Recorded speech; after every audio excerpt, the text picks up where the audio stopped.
자, 이번 시간에는 이제 민족 유일당 운동을 전개하다 이렇게 신간회와 바로 그 뒷장에 있는 이 다양한 사회 운동, 그 중에서 청년 학생 운동에 대해서 디딘 영상으로 알아보는 시간 갖도록 하겠습니다.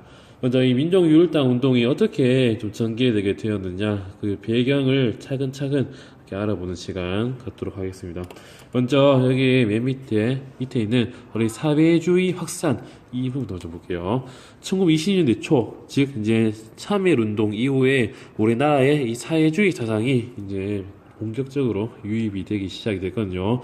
그에 따라서 청년 지식인층을 중심으로 이 사회주의 사상이 빠르게 퍼져나가게 됩니다. 이 사회주의는 이 농민, 노동자 단체들을 비롯한 많은 사회주의 단체들이 이 이후에 많은 단체를 결성하였고, 1925년에는 이를 단체들이 모여 비밀리에 바로 이 조선공산당을 이제 결성하게 됩니다. 1925년에. 이렇게 점점 사회주의 세력이 이제 커지니까 이런 사회주의를 조금 탄압을 하기 위해서 그 앞 시간에 배웠던 바로 이 치안유지법을 이제 일제가 이제 제정을 하고 이제 이 사회주의를 탄압해 나가기 시작을 합니다. 이게 국가 통치 체제를 부정하거나 아니면 사유재산 제도를 부정하는 자들을 이게 좀 합리적으로 합법적으로 탄압하기 위해 제정된 법이었는데요. 이게 치안유지법이 공포되자 사회주의 운동을 대대적으로 탄압하였으며 지주 자본가들이 중심이 된 민족주의 운동과도 이 사회주의 사상이 갈등을 일으키게 됩니다.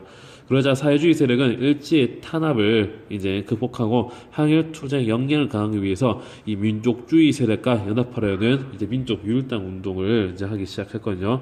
이렇게 설명을 읽어보면 민족주의는 이 민족적 단결을 통해 민족의 이익을 도모하는 이념이고, 이 사회주의는 혁명을 통한 차별 없는 평등 사회를 지향하는 이념이다. 이걸 알아두시면 되겠습니다. 자, 이게 바로 첫 번째 배경 1. 일제의 사회주의 탄압에 따른 이렇게 민족 유일당 운동의 배경이었다면, 그 다음 두 번째는 이 민족 유일당 운동의 배경 2. 국외에서 어떻게 이 신간회가 결성이 되는데 이게 배경이 되었느냐 보겠습니다. 자, 중국에서는 이게 당시 국민당과 공산당 이 두 세력이 큰 갈등을 겪고 있었거든요.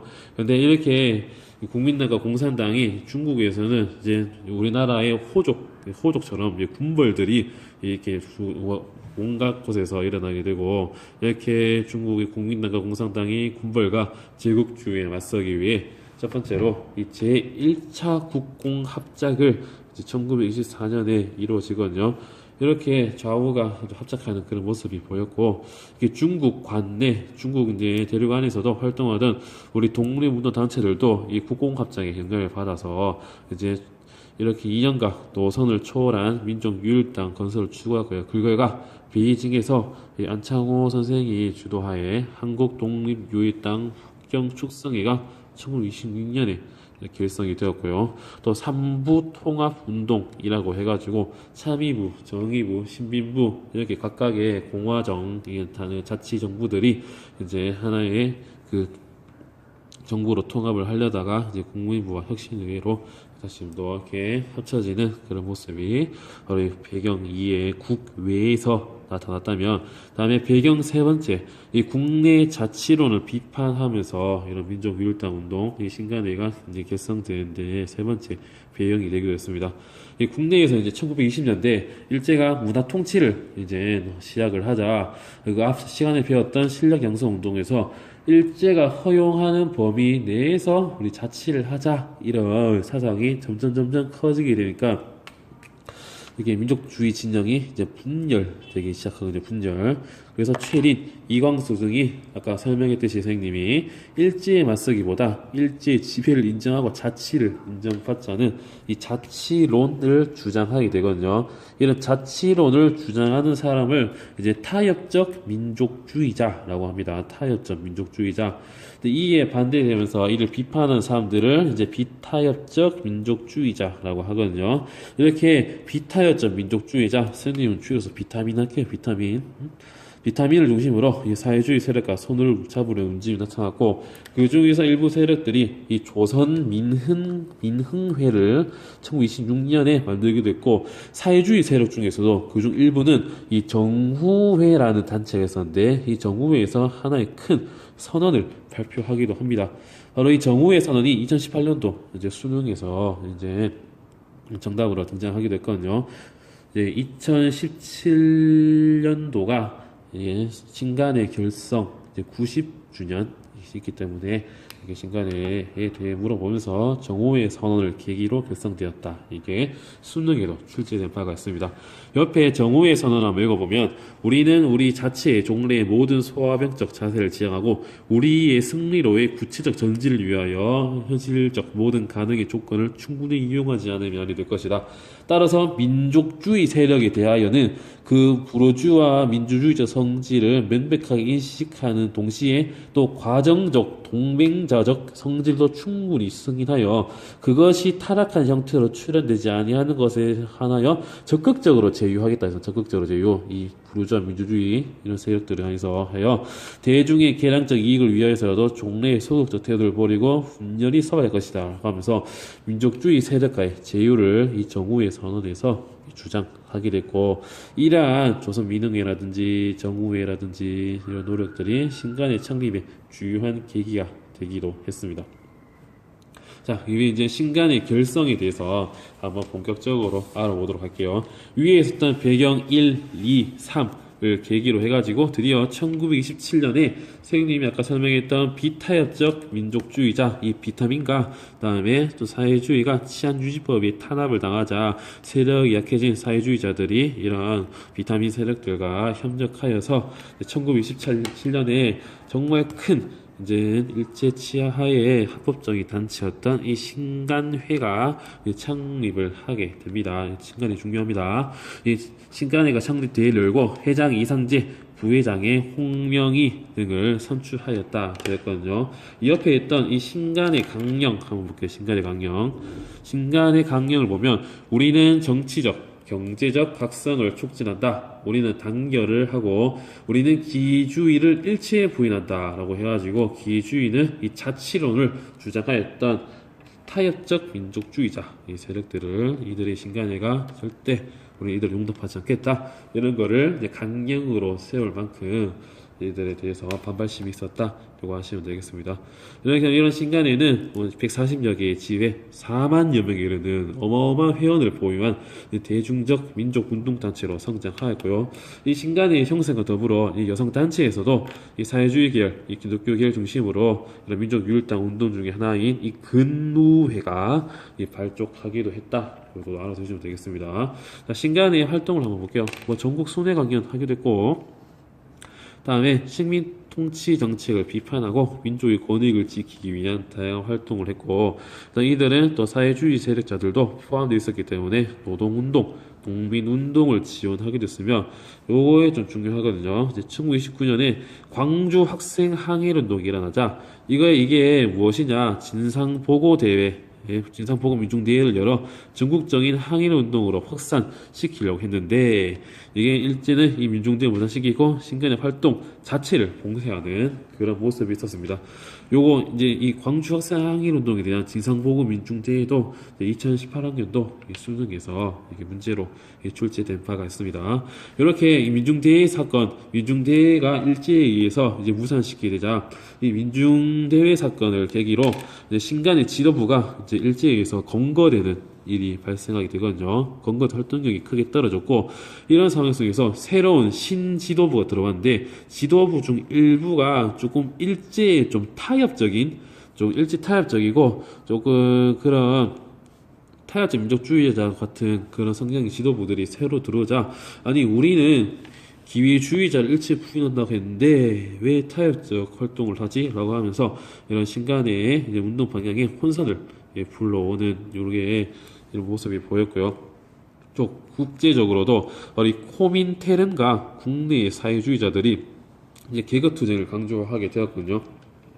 이 신간회가 결성이 됐때도 바로 이 코민테른이라는 바로 이런 중요한 국제 단체가 있는데, 이게 공산주의 인터내셔널, 즉 이제 전 세계에 있는 공산주의를 이제 지도하고 지원하기 위해서 만들어진 단체인데, 이 신간회가 결성될 때까지만 해도 코민테른이 이제 전 세계에 있는 공산주의한테 이제 민족주의자들과 아니면 이 자본주의자들과 좀 연계를 해서 이 제국주의를 타도하자, 이런 모습이 있었고, 이게 또 신간의 결성의 배경이 되겠지만, 이제 좀 어느 정도 시간이 지나자 이 코민테른과 이 국내 사회주의자들이 대공황 이후에도 이제 점점점 이들의 탄압이 심해지자, 오히려 이제 이런 노선을 버리고 이 계급 투쟁을 강조하자, 이런 걸 강조하게 되거든요.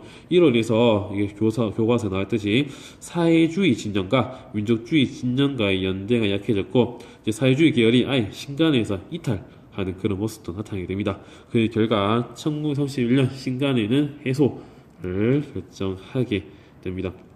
협회가 설명했던 게 있는데, 이 코민테른이 중국에서 이제 국공합작이 이제 결렬되자 이를 계기로 민족 협동 전선, 즉 이렇게 민족 유일당 운동 같은 움직임을 해체를 지시하는 모습이 있었고, 이게 해소가 되었다면 이 신간의 의의를 한번 볼게요. 이 신간의 결성은 이 민족주의 세력, 그 중에서 비타였죠. 민족주의 세력과 사회주의 세력이 독립방법론과 새 국가 수립 구상의 차이를 극복하고 일제에 대항하기 위해 민족유일당을 형성하였다는 점에서 커다란 의의가 있습니다. 독립방법에 대해서는 여러 가지 차이가 있죠. 사회주의자들은 노동운동, 농민운동을 통해서 혁명을 일으키려 했고, 새로운 국가도 이게 사회주의 체제인지 아니면 이게 자본주의 체제인지 이런 새 국가 수립 구상의 차이를 극복하고 일제에 대항하기 위해서 하나의 민족이 유일당 운동을 했다, 이 의의가 있고, 두 번째는 신간회가 전체 민중으로부터 절대적인 지지를 받았고, 일제 통치하에 가장 규모가 컸던 비합법적이 아니라 합법적인 사회 운동 단체였다, 요거 하시면 되겠습니다. 선생님, 왜 신간회가 합법적이죠? 할 수 있는데, 일제도 이 신간회 활동을 허용을 했습니다. 왜냐하면 이게 독립운동 세력들을 이제 명단에 딱 지시해가지고 눈에 보이게 활동하면 독립운동 세력들을 조금 더 감시하고 이들을 조물딱 탄압하는데도 유리하기 때문에 합법적 이렇게 단체로 신간회를 움직이게 했다, 이것을 되고, 밑에 보면 신간회 해소를 둘러싼 두 가지 입장이 있거든요. 그대로 가야 된다, 이런 것도 있으니까 이 부분도 꼭 읽어보시기를 바라겠습니다. 자, 다음 뒤쪽에 청년과 학생 운동 요 부분 이제 이어서 계속하기도 하겠습니다. 다양한 사회 운동이 이제 전개하게 되는데, 이제 3.1 운동 이후에 청년 학생 항일 운동, 옆에 있는 농민 운동, 노동 운동, 여성 운동, 소년 운동, 형평 운동 여러 가지 있거든요. 이번 시간에는 이 청년 그리고 학생 운동까지만 한번 보고 끝내도록 하겠습니다. 먼저 이 청년 운동인데요. 청년 운동은 1910년대 비밀 결사 운동이나 독립의군부라든지 이런, 그리고 3.1 운동에서 큰 역할을 하게 됐거든요. 1920년대 들어와서 청년들은 각종 청년회를 조직하고 활동을 하다가 1924년에 여러 청년 단체를 연합하여 이 조선 청년 총동맹이라는 이 거대한 단체를 구성하게 됐다, 이거 하시면 되겠고요. 다음에 이 청년이어서 학생들은 학교별로 이 독서회를 조직하고, 독서회 연합 학생 단체도 조직을 하였다, 이거 하시면 되겠고, 이들은 수업을 거부하거나 아니면 동맹 휴학 이런 등의 다양한 투쟁 방법으로 이 민족 차별을 중지해라, 한국인 본위의 교육을 실시해라, 이런 요구를 하였고, 그 결과 이 60만세 운동과 이 광주 학생 항일 운동 폭발하게 되었거든요. 그 중에서 첫 번째 이 60만세 운동에 대해서 한번 알아보도록 하겠습니다.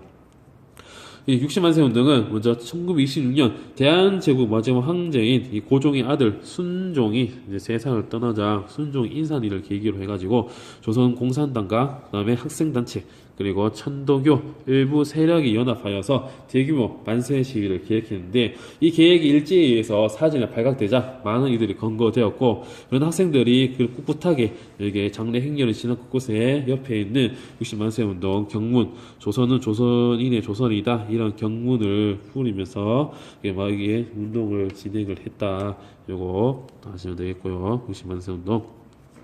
다음에 이 60만세 운동의 의의를 보면요, 비록 이 전국적인 시위로 일제한테 미리 걸렸기 때문에 전국적인 시위로 반영되지 못했지만, 이게 타협적 자치 운동을 주장하던 타협적 민족주의 세력의 독립만이 민족 요구를 분명히 이게 보여주었고요.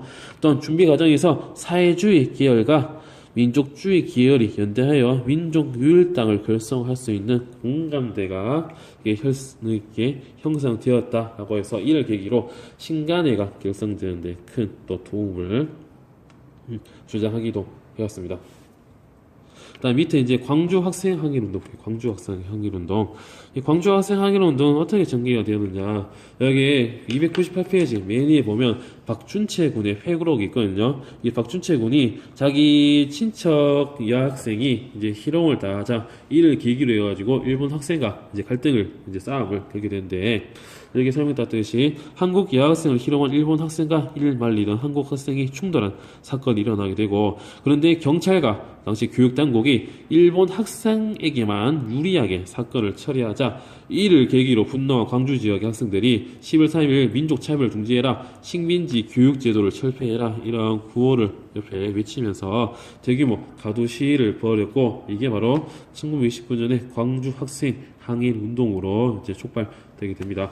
이 광주 학생 항일 운동의 의의를 한번 보면 아까 앞에 설명했듯이 신간회가 이거 징상복구 민중대회를 열려고 이게 전국적인 열어서 전국적인 대중운동으로 이게 확산시키려고 하였고, 다음 여러 가지 앞에 나왔던 조선 청년 총동맹도 이를 지원하는 그런 모습이 있었습니다.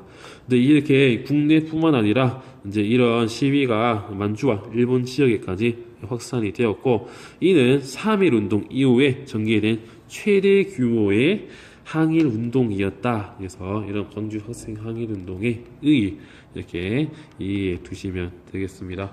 자, 수업은 여기까지고요. 여러분들 영상 잘 들어주셔서 감사합니다. 교실에서 활동형 수업으로 뵙도록 할게요. 다들 안녕.